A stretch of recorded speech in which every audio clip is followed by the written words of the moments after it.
no eran, ellos aspiraban a ingleses y franceses, y vinieron italianos y españoles, y para colmo la mayoría de ellos anarquistas, muchos de ellos anarquistas, y que empezaron a generar ciertos desequilibrios en nuestro país. Entonces, esto genera la necesidad, para contrarrestar políticamente esto, de generar, de tener un imaginario de identidad nacional. ¿Cómo hace esto? En esto fue fundamental la generación del 80.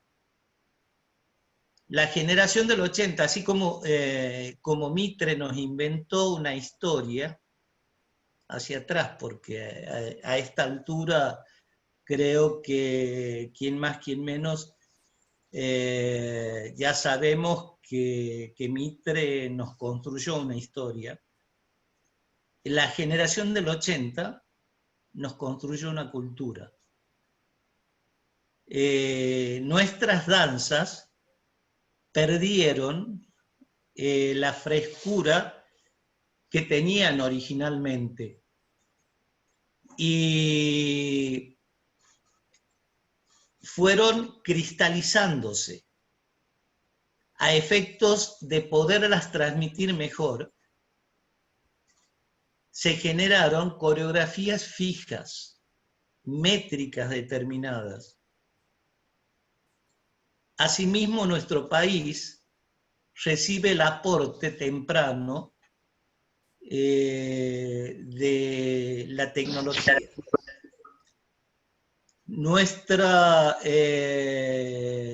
Llega tempranamente el disco, como a la radio y el cine.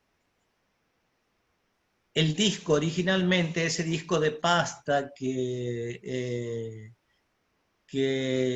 ya lo olvidamos, muy poco lo conocemos, tenía una duración de 3 minutos, básicamente. Y a las piezas había que meterlas en 3 minutos. Tenían que durar 3 minutos. Entonces los productores empiezan a influenciar en los artistas que grababan. Y una chacarera, por ahí yo tengo, y si buscan en mi canal de YouTube, hay una grabación de la chacarera doble, hecha por Chazarreta con su conjunto, que está con 4 vueltas y 4 zapateos y zarandeos. Y la verdad creo que esa chacarera no es más larga, está una sola parte grabada.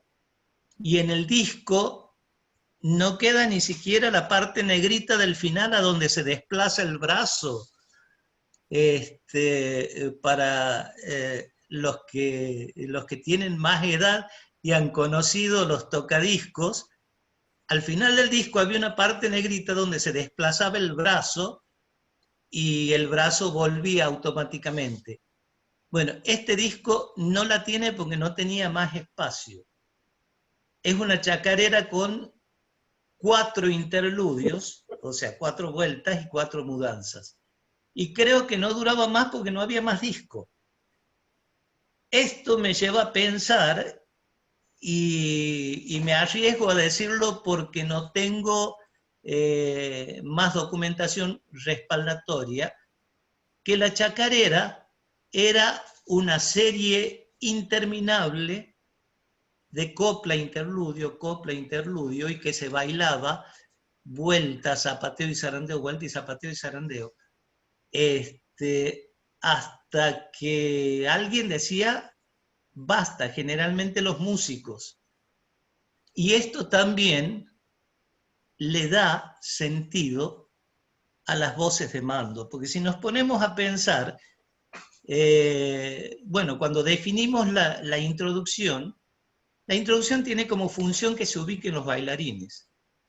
la orquesta que tocaba la introducción y tocaba módulos, si era una chacarera con vuelta de 6 compases, seguramente módulos de 6 compases, si era una de 8, seguramente módulos de 8, y los repetía hasta que los bailarines estaban ubicados, y cuando estaban ubicados, uno de los músicos decía adentro, y daba la señal para empezar. Ahora la pregunta, si sabíamos que íbamos a hacer 2 vueltas, 2 mudanzas, íbamos a finalizar, ¿para qué nos decían aura? El aura tiene sentido cuando esa métrica se la marca luego de haber bailado una cantidad determinada y se da la voz de mando para terminar. Como les digo, esta es una especulación realizada a partir de un análisis. Pueden pensar esto conmigo, pueden disentir, pueden no creerlo porque objetivamente no hay pruebas, pero la impresión es esa. Y ese formato del disco nos marca una métrica determinada de nuestras danzas y nos marca un discurso coreográfico. Y de pronto nosotros pensamos, es nada más que una chacarera, una danza que nos han cambiado un poco. En realidad, esto se trata de una intervención cultural y es un cambio a nuestra cultura.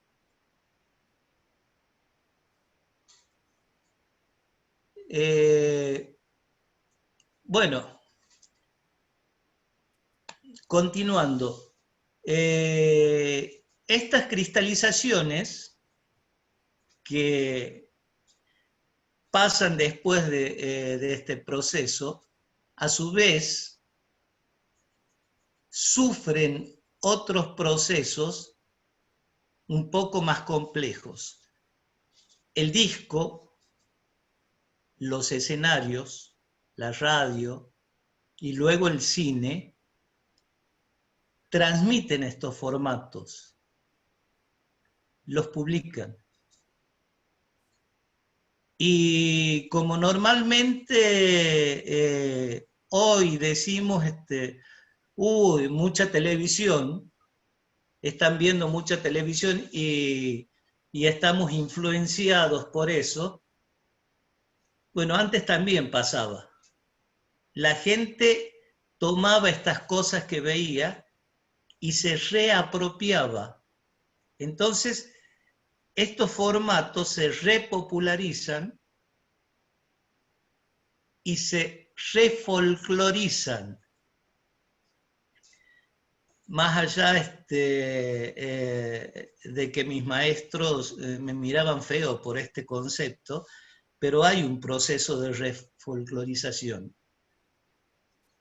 Entonces, por esto es que les decía que hay intervenciones institucionales en nuestros procesos. Y estos cambios son cambios que en realidad son políticamente dirigidos.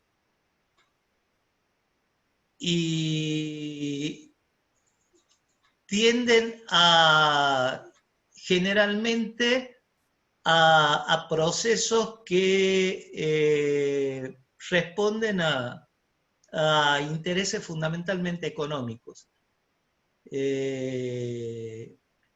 Esto es el negocio del cine, de la radio, los discos, y que está interviniendo en nuestra cultura original. Es un poco simplemente un análisis de los procesos objetivos.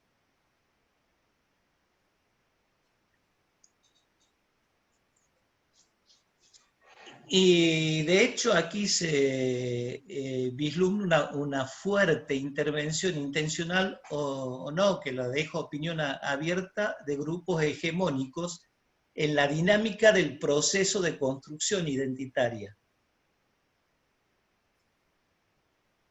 Y esto interpela seriamente los conceptos de tradición y folclore que usualmente manejamos.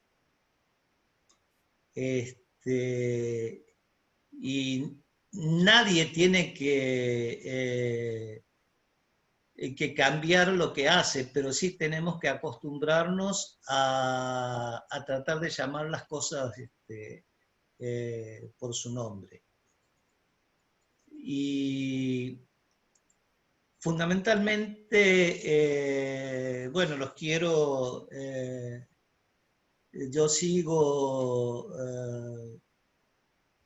defendiendo este repertorio que por tantos años hemos sostenido.